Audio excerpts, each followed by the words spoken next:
All right, let's use this. Just go slow. All right. He took the brackets out of it, the radio mount brackets that come stock, and didn't put them back in. Oh shit, you cut the wrong one. What's going on, guys? Welcome back to the channel. Today is going to be a special project because I'm here with my boy Chase working on the Honda Civic. We're going to be installing a brand new Apple CarPlay radio into his car because he's rocking the single DIN right now and it's got a couple problems with it, so let's go take a look. Like this has to go back, like down and then out.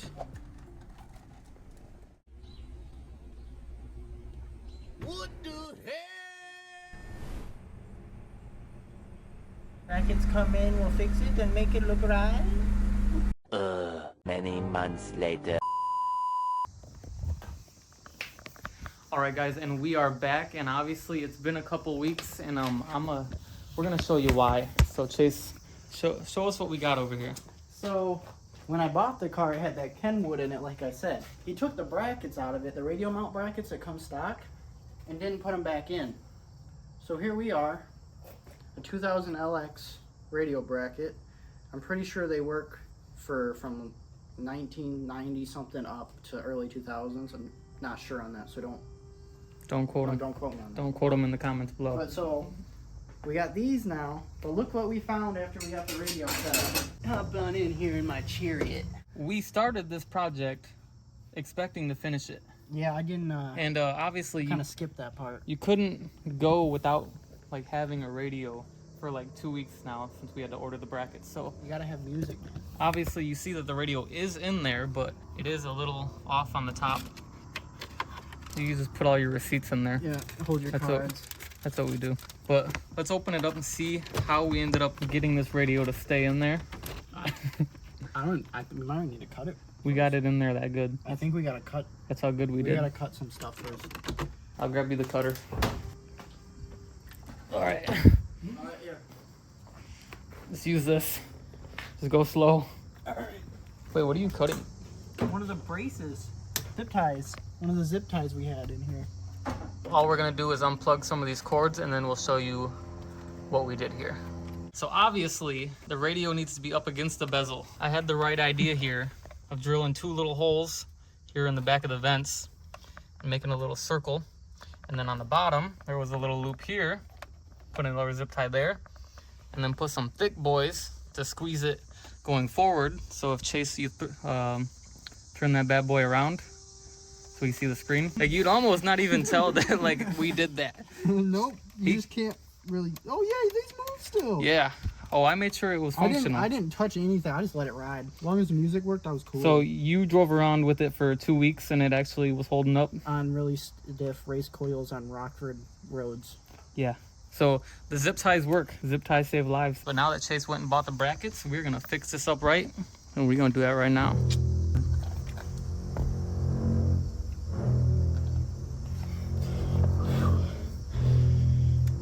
The blue one.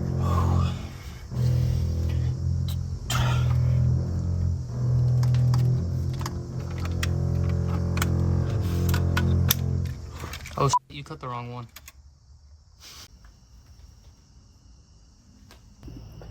All right, so we're back, and we got it in right.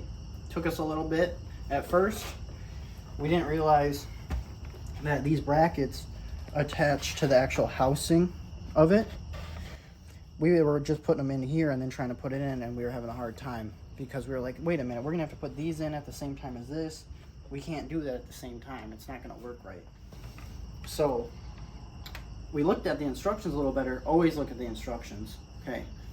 And we learned that they go into the housing here, see? And Chaz did a beautiful job on getting the screwdriver in there and getting that one, because I would have got angry. But it didn't take us too long to figure that part out, and it's in there right, slides right in perfectly. The only thing, this is a little loose because I broke that off, but other than that, and that's bowed in a little from pushing on it so hard. First time, gotta learn somehow, but this is how it came out. What do you think? Looks decent. Okay. So now all we gotta do is connect all these wires back. You could see me perfectly in the reflection. That's kind of funny. But put these wires back, pop this bad boy in, and Chase is all set. And he'll go over some of the features the radio has and all that junk. And he's been using it for 2 weeks, so he can give you a little rundown of how he's liked it so far, because I know a lot of you guys are going to want to know how the radio performs and all that junk, because this is one of them Amazon Android Auto ones that you can get on Amazon that's got a lot of good deals or a lot of good reviews, and that's why I bought it. So Chase will give you more information on that, but let's get it put back together.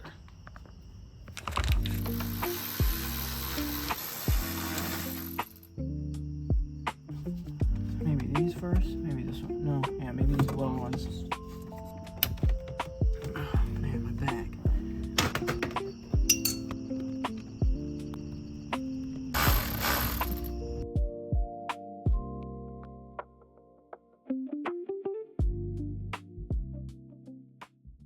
Like a menace, they trying to turn me down. You know I'm different. All right, so the radio was in the car. We got it all hooked up. Everything looks good. We tested it out a little bit. The sound is pretty decent for now. Chase does have to work on trying to figure out what's going on with his subs, but that's something we're gonna do in a future video, but we already have a plan for that. So Chase, you've been using this radio for 2 weeks now. Give us a little rundown of what we got here. For 120, I'd say it's not bad. All these buttons here, I like them. The dial, it turns up a little slow, I think. It's a little slow. I can't really just kind of like spin it. It takes a little bit of, like, you know, good little push on there. That ain't bad. It's not, you know, it's a little. But the interface of it, I like the settings and things. The tuner on it's cool because it's all bars, so you can. Here we go. I like that aspect of it. Instead of just having like numbers like the Kenwood, it's got the bar. And I like the touchscreen. The touchscreen is nice. I think for 120, I think for what you're getting, I think it's worth it if you're trying to go for something that's not as expensive. And that's what it was basically advertised as, is like a radio that you can use but also have Apple CarPlay. Oh, and it's got maps, and the maps work good.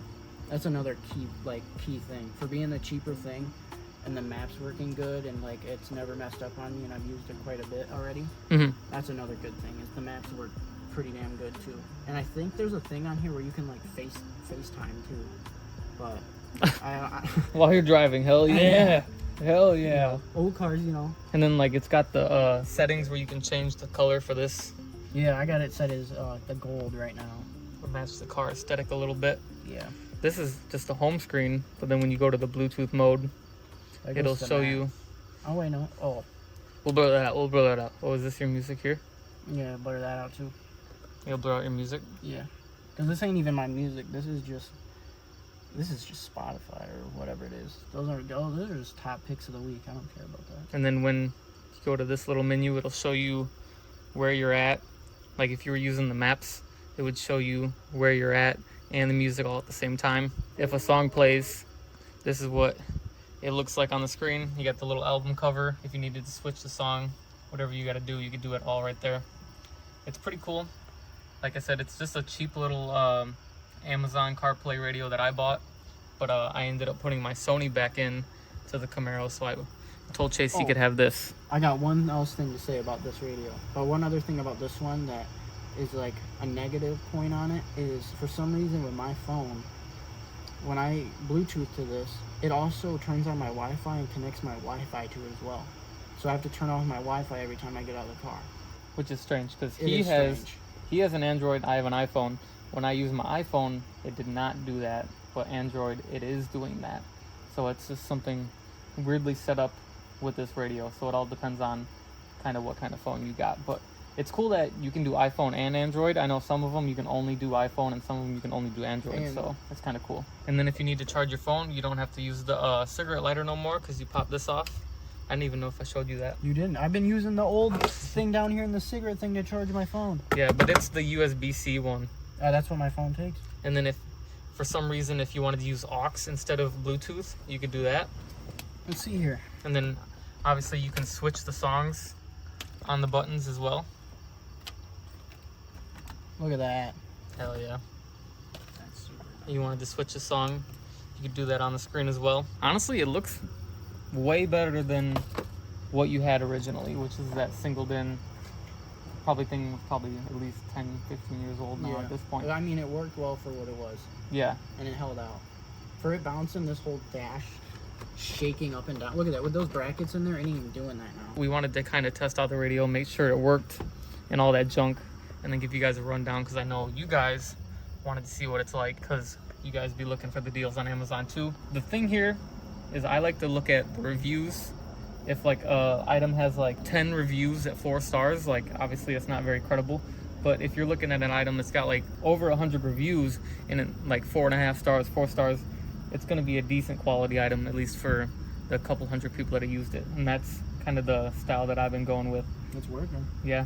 Obviously, it's the cheaper end CarPlay radio, but it honestly does its job pretty well for what it's advertised. And the amount of money that you're paying for it is not horrible compared to the options that you get. So, and honestly, I think it looks kind of cool. And shout out Chaz for giving me this too. Because otherwise I'd have had to buy the new one right away. This will save me some money and a little bit of time to put more money in other places of the vehicle. That's right. And I knew I wasn't going to use it because I had the Sony one back in the Camaro. So. And now you got the Kenwood up there. We got the original. Is that the original out of the Camaro? Yeah. And then we got the Pioneer up there. Yep. That's all. Both of those radios came in the Camaro, but I bought the Sony one because I wanted something nice. So yeah. So we're gonna put this thing back together, and Chase is gonna hit the road with his new radio, bumping tunes, all the way home, racing all the Hellcats. Oh yeah. And yeah, we're gonna get it put back together. So let's get it started.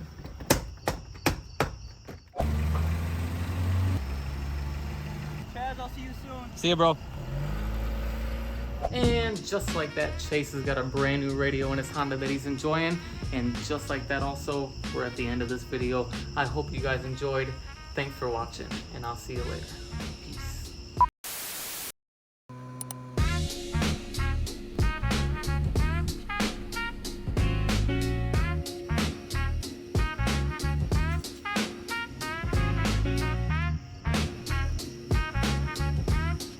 The moths are trying to get in your car. Oh, I see you drive. If I close the door right now, I'd guillotine them.